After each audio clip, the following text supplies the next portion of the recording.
嗨，大家好，我是探评书，今天是2025年12月31号。这一期咱们继续聊聊恒大清盘，聊聊中国的房地产。咱们还是先看房企消息啊。这个房企到了年末基本上没什么好消息。首先是这个宝能姚振华姚老板12月31日消息，近日深圳市宝能投资集团有限公司姚振华等新增一则恢复执行信息，执行标的5.4亿余元，执行法院为广东省深圳市中级人民法院。风险信息显示该公司现存40余条被执行人信息，被执行总金额484亿元，还有多条限制消费力等相关不良信息。这个宝能姚老板也是从年头到年尾都在被人追债一天都没有轻松过。我们再看看与他有瓜葛的这个万科，屋漏偏逢连夜雨这个万科又遭到国际评级机构的下调评级。12月30日，穆迪下调万科企业股份有限公司及其子公司万科地产香港有限公司多项评级，具体调整如下一个是万科企业公司家族评级从 CAA2 下调至 CA， 万科香港中期票据计划有支持高级无抵押评级从 CAA3 下调至 C， 万科香港发行债券有支持高级无抵押评级从 CAA3 下调至 C， 同时维持了上述主体的负面评级展望。本次评级下调并维持负面展望，反映出万科企业在发生债券逾期支付事件后流动性承压，也就是没有流动性了同时，穆迪认为该公司债权人的回收前景难言乐观，也就是开始给这些债权人泼凉水了你这债先要回来做梦吧，就这意思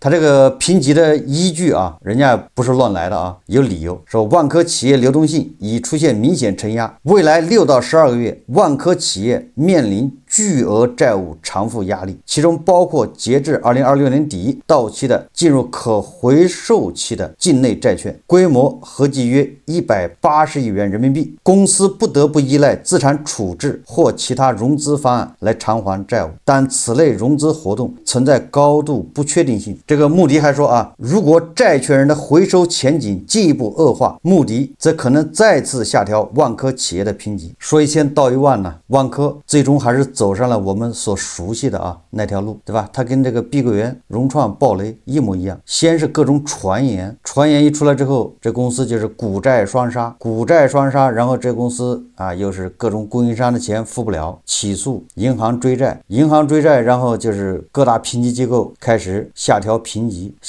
又导致股债双杀，是不是这么一个流程当然里面还可以再加一个就是秀肌肉的环节，为了澄清，对吧？为了这个显示自己没有违约，要么就是这个展现自己账上还有多少现金，要么就是要展现还有多少银行支持我，对吧？银行给我授信，要么展现自己大股东，对吧？有的是钱，大股东在后面背书撑腰，实际上这个都是叫徒劳叫无济于事，都是在拖延时间。评级机构一旦下调评级，那他发债，对吧？再借新还旧，再去融资，那基本上是比登天还难，连大股东，对吧？连他的亲爸爸都不愿意再借钱给他了，你说哪个债权人还眼瞎还要给他借钱呢？就这么简单道理我们再看看这个还没有彻底断气的这个恒大每日经济新闻报道说，恒大旗下高尔夫球场将被拍卖，恒大系资产处置进入密集落地期。恒大旗下位于惠州惠阳的高尔夫球场及相关资产将于2026年1月5日进行拍卖，起拍价1.5亿元，该资产评估价2.63亿，清算价值1.3亿元。值得注意的是，竞得者除支付竞拍款项外，还需在临时经营期间承担现有220名员工的薪酬及离职补偿等费用，并支付190万元临时承包年租金。那也就是说，这个资产这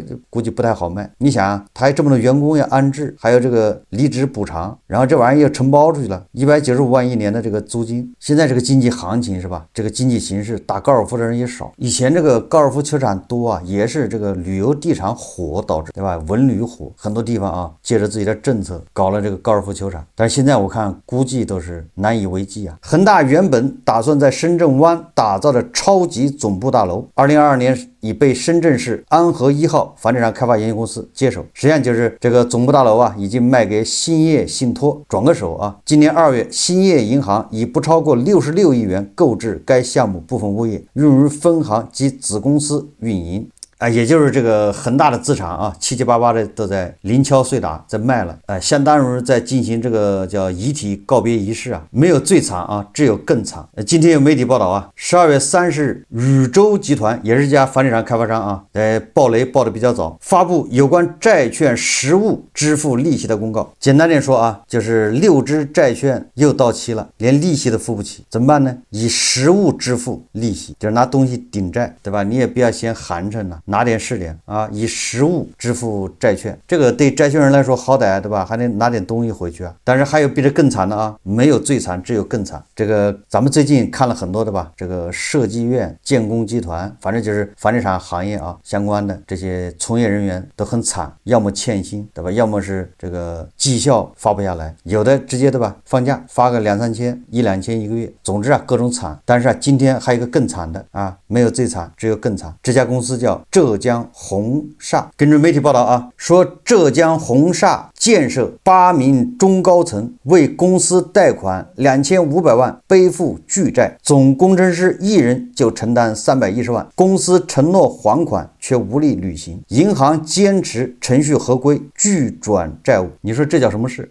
？2016年起啊，浙江宏厦建设因资金链紧张，要求8名员工以项目分包人名义通过个人信用贷款筹资，资金由公司支配，累计银行贷款2500万元，叠加民间借贷820万元，对吧？说总工程师1个人就承担了310万元银行贷款，而且还加820万民间借贷。2025年公司破产清算，资产拍卖后就是破产财产啊，仅760万，远低于债务总额。银行以程序合规为由，拒绝将债务转移至公司，坚持向员工追偿，部分员工仍需要分期还款，并且承担本金。你说这上班上的还自己要负上巨额债务，你是图什么呢？这比那个失业的要惨多了吧？比那些什么欠薪的要惨的多啊！这不仅欠薪啊，这还背了2000万多的债呀！实际上这种事情我记得以前咱们介绍过，对吧？这个郑州一个什么教育集团也是的，要求下面这100-200名员工啊贷款，你们到银行去贷款，贷款给自己发工资，贷款把钱给企业，然后企业给你发工资，或者是怎么着的，对吧？结果最后这企业，你像企业都已经走上这条路了，他还能撑多长时间呢？要不了1年2年就破产，一破产这员工就倒了血霉。是你跟银行签的贷款，对吧？是这个浙江宏厦这个公司啊，你8名中高层员工，你跟银行签的贷款，你个人借的钱，你给公司用，银行可不找公司啊。你说你的钱是给公司周转用，给公司用，银行可不管，银行只认你是你借的，你签的字是你借，你得还钱。所以说，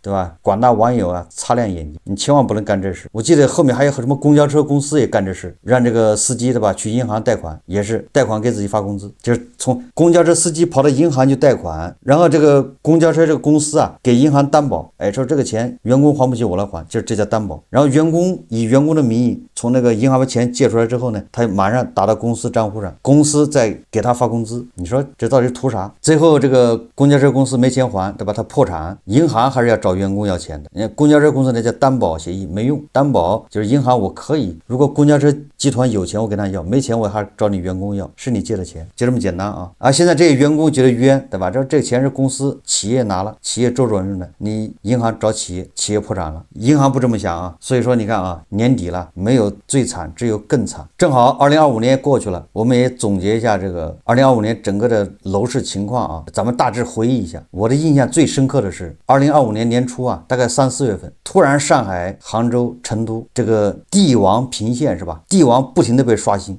大概就那个前后，中国土地市场掀起一阵波澜。仅3天时间，杭州的地王记录就被刷新。然后是2月26号，上海诞生楼面价16万每平米的地王。3月18号，北京出现楼面价10万元每平米的地王。3月25号，杭州地王楼面价是7.7万元。随后啊，3月27号，成都诞生楼面价4.1万元的，都是1平米啊地王。但是没过几天啊，成都的地王又被刷新。当时咱们做节目说了，你看看这么多地王，对吧？频频刷新，为什么呢？不管是为什么，也别管那是什么原因导致的。但是我们现在回头，你现在到了年底了，你再看一看这个楼市什么样子啊？是不是凄惨？是不是一片哀嚎？这个至少说明，那么年初那个地王频现是打鸡血，是透支，对吧？本来想靠炒地王来激活这个楼市，对吧？你通过地王带动周边的地价，带动周边的地价，带动周边的房价，带动周边的房价，然后这样是不是来一轮上涨？但是结果大家都看到了啊，事实一次又一次的打脸，靠这种炒作啊解决不了问题啊，对吧？广大的牛马现在是心如死灰啊，牛马希望的是降价，对吧？你还玩涨价，你这不是叫背道而驰吗？越渴越吃盐。还有啊，对吧？这个去年开始就有专家建议各个地方政府发债，然后收储啊，把这个开发商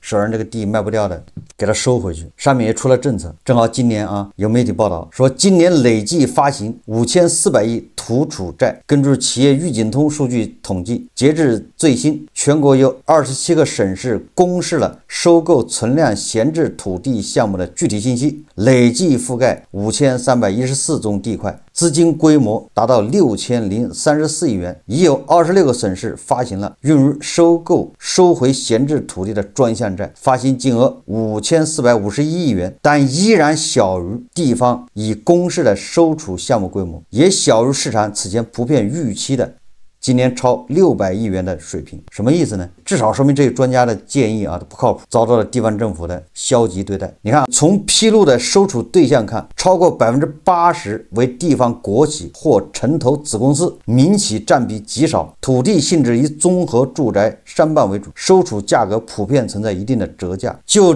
普遍没有达到预期的情况下，这些数字有理由相信很多都是文字游戏。什么叫文字游戏呢？叫数字游戏啊！地方政府发债把城投手上的地买回来，你城投的债太多了，他利息都还不起了，城投要暴雷，那行，地方政府说，那我把你地买一块回来，你有钱了，你把你背的那利息还一还，免得暴雷啊，就玩这个啊，对吧？国企那更是了，国企工资都发不下来，那把你这手上地买一块，对吧？本来你国企从政府把地买走，也是为政府排忧解难，是这样的吧？现在这个地放在国企这儿，他压得他喘不过气来，银行利息要还呢，所以你看政府发债，再把那个地再买回来，你不是两个人倒手倒什么呢？不就是做游戏吗？左手倒右手倒着玩，这都是专家建议啊。咱们很多专家的水平就是这水平，所以这个政策一出来，我就说不靠谱，没用。它是反人性的。地方政府都缺钱，地方政府工资都发不下来，地方政府都见不得钱的吧？一见到钱，恨不得两眼放光，要不然天天上街发款干什么呢？要不然把泥巴卖出金子的价格，都缺钱缺成这样了，居然这专家一拍脑门，让政府再拿钱出来收地，这是反人性的啊！所以你看这个政策不能说夭折吧，最后这政策变成地方政府这个左口袋倒右口袋的也是工具了，民企手上的地一块都没收，你等着暴雷吧。所以现在也有专家是吧，建议发债收房子，收100万套房子，你说这都是什么专家？经济日报啊，今天刊登一篇文章，叫理性看待房地产开发投资下降。这个文章的可贵之处呢，对吧？它是承认了房地产开发在下降，对吧？隔一晚都不能承认，你也不能说。但是经济日报人家主动说了啊，房地产开发投资下降了，但是要理性看待，不要过度解读啊，就这意思啊。说1至11月，全国房地产开发投资同比下降16%，这是各地落实控量要求的正常反应，也是市场自发调整的结果。意思就是大家不要慌啊，虽然房地产投资下降了16%，但是一切都在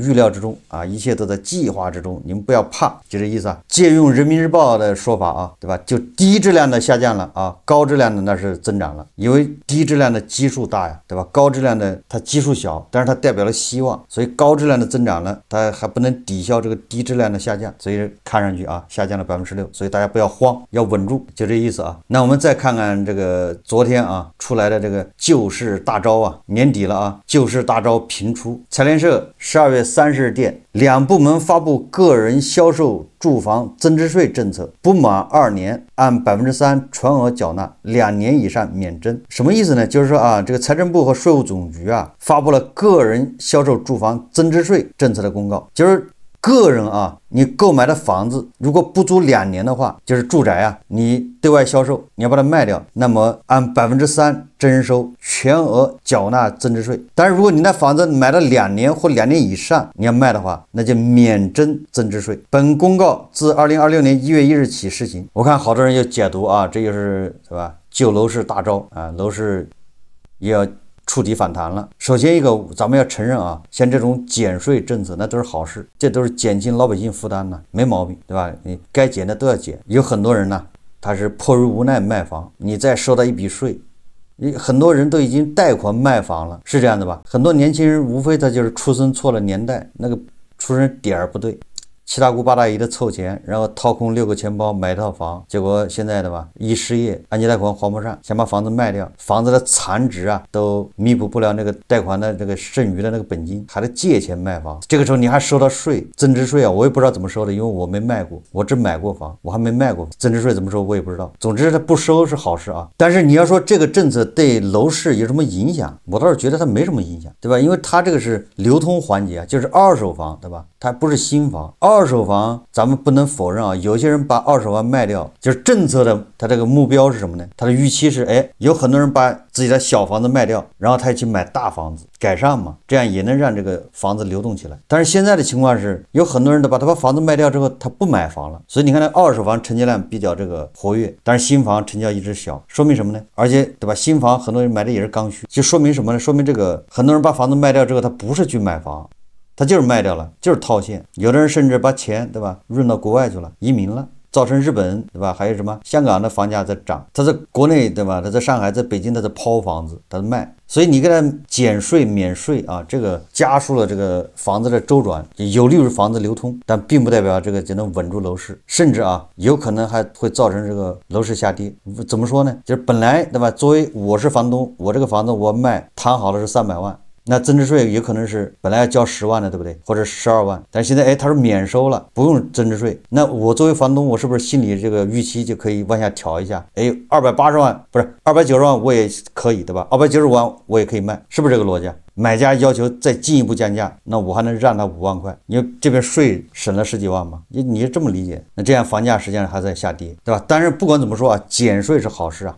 有专家算了个账啊，如果你是500万的房子，2年内过户，税费能省9万多，实际上是2年以上住房免征这个政策啊，这以前也是这样，它没变啊，所以它现在也就是2年以内的房子，从5%到3%，让了2个点啊，就这么个事。所以说，你说它对楼市有什么影响？我觉得影响不大，只会让那些炒房的人、炒房客啊激动那么一小会儿。我们再看看这个21世纪经济报道，他说啊，4季度北京甲级写字楼空置率下降，这个怎么说也是个好消息啊。21世纪经济报道记者张敏他说，复苏态势超预期，4季度北京甲级写字楼空置率下降。知名商业地产服务商高力国际近日发布报告指出啊，2025年第4季度北京甲级写字楼市场净吸纳量8.3万平方米，全年净吸纳量33万平方米，这也是该市场连续2年实现超30万平方米规模的去化。随着新质生产力企业集群崛起与产业红利的集中示范，中关村甲级写字楼市场全年净吸纳量超过17.6万平方米，占全市总量的53%，创下近20年来峰值纪录，成为引领北京写字楼市场复苏的核心引擎。高力国际认为啊，今年北京写字楼市场需求复苏态势超预期，在有限供给与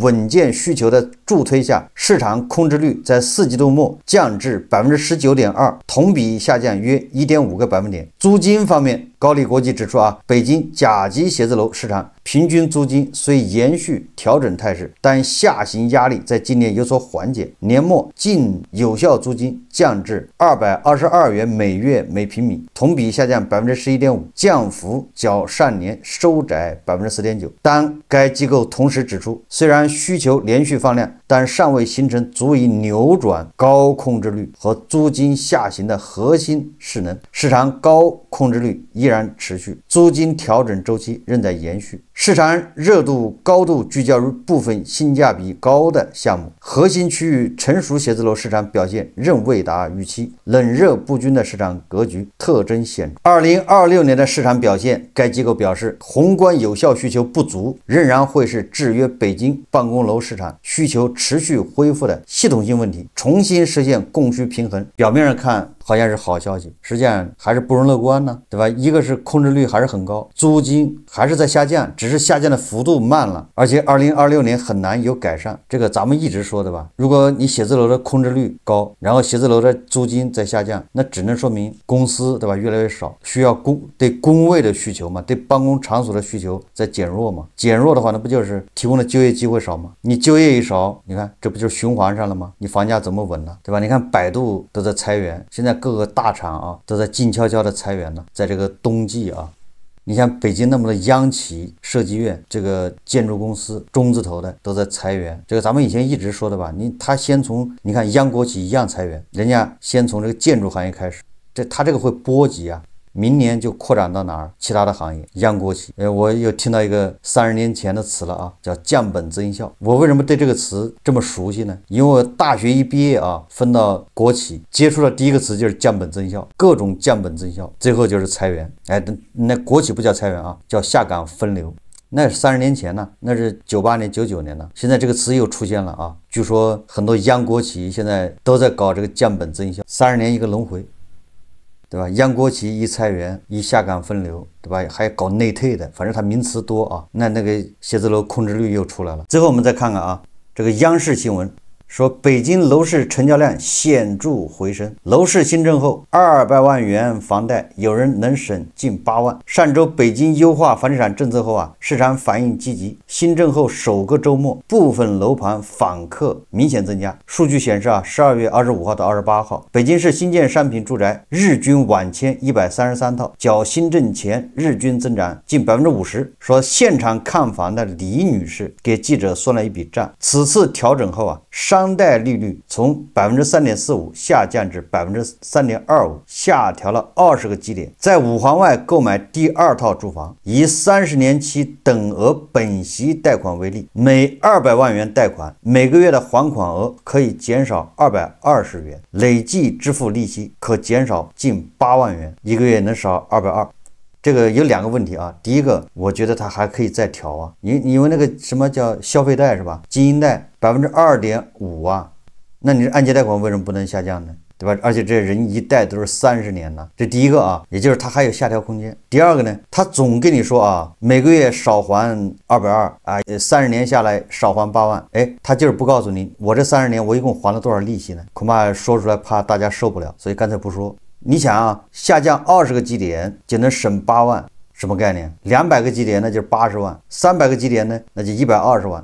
那大概啊，你200万人贷款，你按3.25%的利息还30年，你的银行还利息就得还150万，大概这样，我就估算一下。而且这150万都在你前面还，对吧？你第1年还的最多，第2年、第3年往后递减，利息啊，本金是慢慢增加，利息是慢慢减少，这些他不说。对吧？好像你捡了个大便宜啊！你200万的贷款，你恐怕利息要还150万呢，对吧？你要给银行干30年呢，本金还得还。所以这么说的话，买房子它就是消费，对吧？你只能当消费来解决啊。因为过去为什么愿意贷款买呢？因为那利息虽然高，但是你房子不涨价嘛。涨了20%，涨了50%，翻了1倍，那点利息算什么呢？但是你现在房子你看看，对吧？咱们也不说它降价了，它也不涨，那你买个房子给银行打工干什么呢？好，这期节目咱们就聊到这里，感谢大家收看。如果喜欢我的节目，欢迎订阅转发，也可以在下方留言评论，谢谢大家。